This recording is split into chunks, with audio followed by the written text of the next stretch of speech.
It's really, really important to have these guys complete buy-in so that when we bring the new guys into the fold, they quickly can let them know these are the expectations, these are the ways that we do things. And they've done an exceptional job of welcoming the new guys in with open arms and embracing them.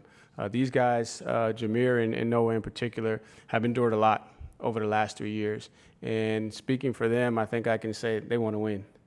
They want to win badly. And they had opportunities to leave, but they believe that what we're building, we're on the verge of doing something special. That was last week in Charlotte, North Carolina at ACC kickoff. This is today. Tony Elliott joining us now on set. Day 2 of fall camp continues for you guys. I feel like I ask you this every year, so I'm going to continue on the trend. Year 4 for you. Mm-hmm. How are you feeling right now heading into this 4th season for you with the team that you now have here in Charlottesville? I'm excited. Yeah. I'm extremely excited because we've had this our second full off season. Then we brought in a bunch of new guys, and so just the dynamics of building a team. And this is the best time of the year. Fall camp, I mean, there's nothing like it. School's out of the way. It's all ball. Man, we still like each other, right? Right. About a week from now. Us too. About a week from now, we'll be getting on each other's nerves. But I'm excited. I'm just excited at the potential of this team. Early on in camp, what are you looking for from the team? Execution isn't always going to be perfect, but what do you want to see? I just want to see competition. I want to see competition. I want to see guys embrace the adversity, embrace the heat, get better each day, and then I want to see them become a team. That's really what I'm focused on in fall camp. Coach, I don't know if all the viewers know the story behind Chandler Morrison and your relationship with him and his dad, how that all came about. Right, yeah. So my first day on the job at Clemson, I had to go pick up his dad from the airport in the middle of an ice storm. Wow. And my wife's telling me, no, you're not going. And Coach Sweeney's like, you better pick him up. And so that's where it started. And he embraced me. His dad embraced me and was coming in from Tulsa and was teaching all of us a new offensive system.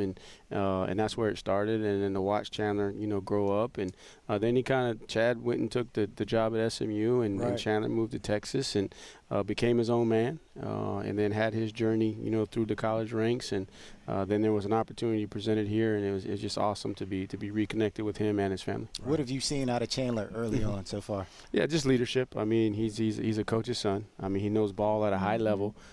He knows how to navigate the locker room and the team, how to galvanize everybody. So you see him, he'll be sitting with the offensive linemen. He might be sitting with the wideouts, sitting with some of the defensive guys. And he's really embraced the opportunity to come in and lead and pull everybody together.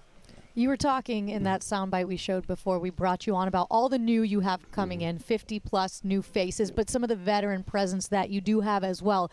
Do you have to get creative to try to build chemistry earlier and faster these days? What have you guys done to try to make sure it translates onto the field? Yeah, actually, I've kind of stepped back a little bit and turned it over to the senior leadership, all right, for it to become their team. The best teams that I've been around are led from the locker room up. And with the nucleus of guys that have been around here for the long haul, they understand what we're doing, and they know that this time of year is going to also be a little bit monotonous, and coach is going to go back over the core values that they've heard for the 4th time. But I've actually, stepped back a little bit because what I want to observe is I want to hear them say it, right? And that's, I think, when your culture is taking root is when you hear the things that you say being repeated by your players. But I have to give them space, right, to be able to make that their own. Coach, you've been known as a really good recruiter, great recruiter over your career. And as head coach, you got to have the tools in your toolbox, though, to sell. And I know there's been a great commitment to facilities and things of that nature, NIL and all that kind of deal. How important was it to get a couple of these gifts in the last little bit? Oh, it was huge because the landscape is different. Right, and the way that I was brought up, you recruited a different way, right? And to get to the point to where you can sell what your program is about, you better be able to have a seat at the table. Right. And without those gifts, we didn't necessarily have a seat at the table. But now that you have a seat at the table, you can really get into what really makes the University of Virginia special, both on and off the field. Is it added pressure when you get a class like that coming in?